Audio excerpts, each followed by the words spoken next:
The Muslim Viewpoint, a video podcast powered by the national nonprofit media platform American Muslim Today. I'm Maya Gayler. Yesterday's meeting between South Africa's President Cyril Ramaphosa and President Donald Trump has concluded. The talks aimed at resetting strained bilateral ties were overshadowed by an unexpected confrontation over controversial claims of racial violence in South Africa.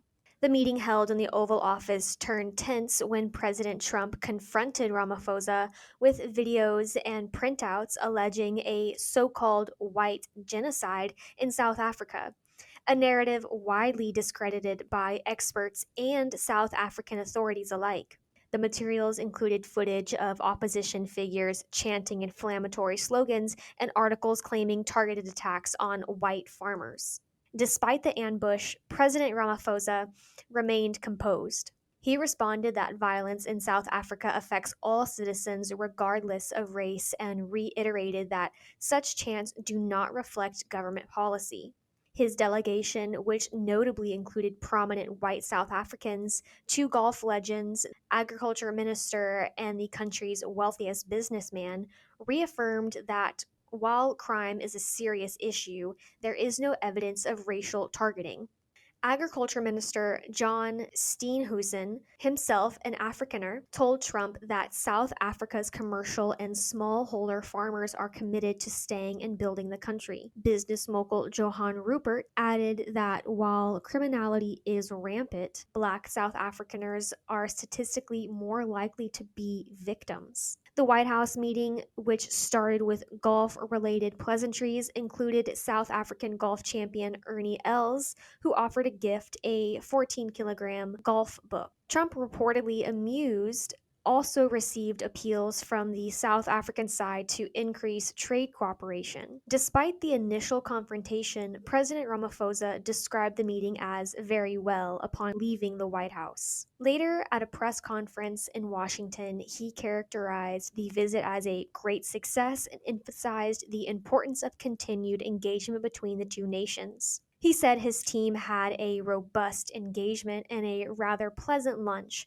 with Trump's administration. Discussions extended beyond trade to issues such as golf, economic cooperation, and future diplomatic engagements. Ramaphosa also said that he now expects President Trump to attend the upcoming G20 summit in Johannesburg. Notably, when asked about the strained U.S.-South Africa relationship, Trump said he hoped the situation would be resolved, but warned that if it wasn't, it would be, in his words, the end of the country. On the subject of aid and trade, tensions have mounted since President Trump took office. His administration has cut key aid, including HIV funding, and has pushed forward with plans to resettle Afrikaners in the U.S. as refugees, despite South African objections and the lack of data supporting claims of racially motivated violence. The two leaders also touched on foreign policy.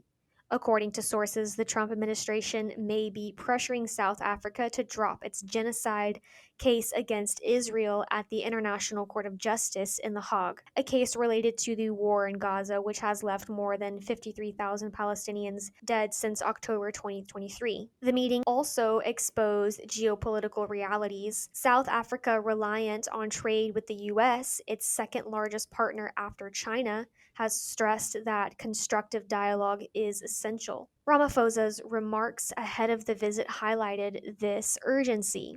Whether we like it or not, we are joined at the hip and we need to be talking to them. And while Ramaphosa emphasized South Africa's interest in fair trade and mutual investment, he couldn't help but contrast his government's financial limitations to that of other nations.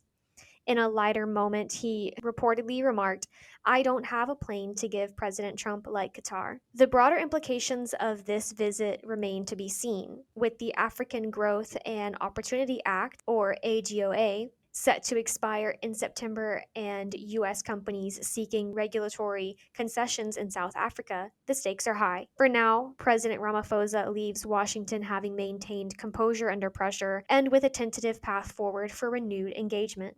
Thank you for joining me on Muslim Viewpoint. If you value our public service journalism, Please support American Muslim Today, a 501c3 nonprofit, by following us on social media at American Muslim Today or donating at AmericanMuslimToday.com.